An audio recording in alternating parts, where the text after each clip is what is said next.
চৌকছ দল ত্যাগে জোকাৰিছে কংগ্ৰেছৰ আভ্যন্তৰ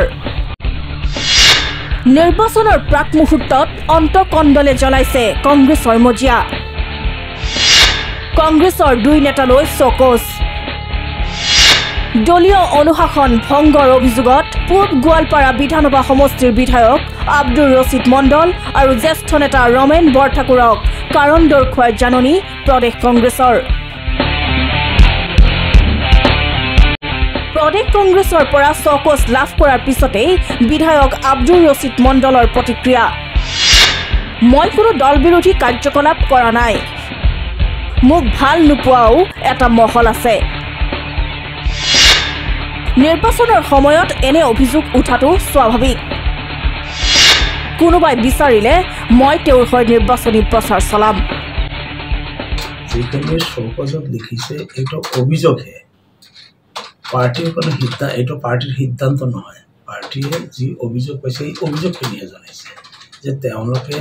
যিখিনি অভিযোগ পাইছে সেইখিনি মোৰ জনাইছে কিন্তু আপোনালোকক মই জনাব বিচাৰিছোঁ যে ৰছিদ মণ্ডলে অৰ্থাৎ মই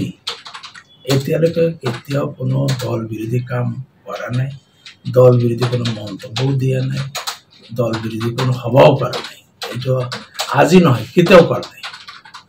আজিও কৰা নাই যোৱাকালি কৰা নাই তাৰ আগতেও কৰা নাই অৰ্থাৎ মই চাকৰি এৰি দলত যোগদান কৰা সক্ৰিয় ৰাজনীতি আহিব পৰা আজিলৈকে তেনেকুৱা কোনো উদাহৰণ নাই আপোনালোকে কোৱাৰ সুযোগ পাইছে বা বহুতেই কোৱাৰ সুযোগ পাইছে প্ৰাৰ্থী বাছনি প্ৰক্ৰিয়াৰ সময়ত আমি দলৰ মাজত কিছুমান প্ৰত্যেকে নিজে নিজে মত ব্যক্ত কৰিছিলোঁ তাত মোৰো এটা সুকীয়া মত আছে সেইটো আজি সম্পূৰ্ণ আভ্যন্তৰীণ সাংগঠনিক এইটো কোনো ৰাজহুৱা বস্তু নাছিল উল্লেখ্য যে ধুবুৰী লোকসভা সমষ্টিৰ কংগ্ৰেছ প্ৰাৰ্থী ৰকিবুল হুছেইনৰ প্ৰাৰ্থিত্বৰ মুকলি বিৰোধিতা কৰি নেতৃত্ব ৰুখত পৰিছিল বিধায়ক আব্দুৰ ৰছিদ মণ্ডল দলীয় প্ৰাৰ্থীৰ বিৰুদ্ধে অপপ্ৰচাৰ চলোৱাৰ অভিযোগ বিধায়কগৰাকীৰ বিৰুদ্ধে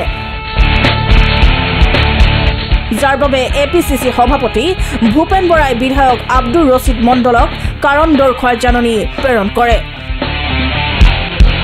ইফালে দুই জ্যেষ্ঠ নেতাক চৌকছ প্ৰেৰণ কৰাক লৈ এপিচিচি কাৰ্যকৰী সভাপতি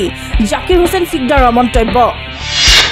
দলক শক্তিশালী কৰিবলৈ দলীয় নেতাই কাম কৰিব লাগে কিন্তু তাৰ পৰিৱৰ্তে যদি কোনোবাই সন্দেহযুক্ত কামত জড়িত থাকে তেওঁলোকৰ বিৰুদ্ধে দলে চৌকছ নটিচ জাৰি কৰিব পাৰে এয়া দলৰ অধিকাৰ আপোনালোকেহে কৈছে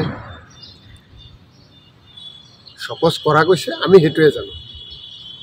দল এৰা নেৰা তেওঁলোকৰ ওপৰত কোনে কি কৰে এইটো বেলেগ কথা দলে চৌকছ কৰিছে আৰু দলে মই কৈছোঁ তো মোৰ লগতে কৈছোঁ মই বেলেগৰ কথা ক'ব নাযাওঁ দলে মোক ক'ৰবাত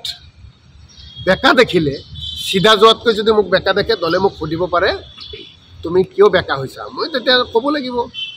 যদি মই বেকা নহওঁ নাই আপোনালোকে দেখাত বা এইটো হৈছে মই ঠিকেই আছোঁ চৌকছটোতো কোনো বেয়া হ'ব নোৱাৰে এইদৰে এতিয়া লোকসভা নিৰ্বাচনৰ ভৰপক সময়ত কংগ্ৰেছত দলীয় অন্তকণ্ডল নেতাকৰ্মীৰ অসন্তুষ্টি আৰু দল ত্যাগে ধুমুহাৰ সৃষ্টি কৰিছে কংগ্ৰেছৰ আভ্যন্তৰত গুৱাহাটীৰ পৰা আজাদ জাকাৰিয়া ৰিপৰ্ট প্ৰথম খবৰ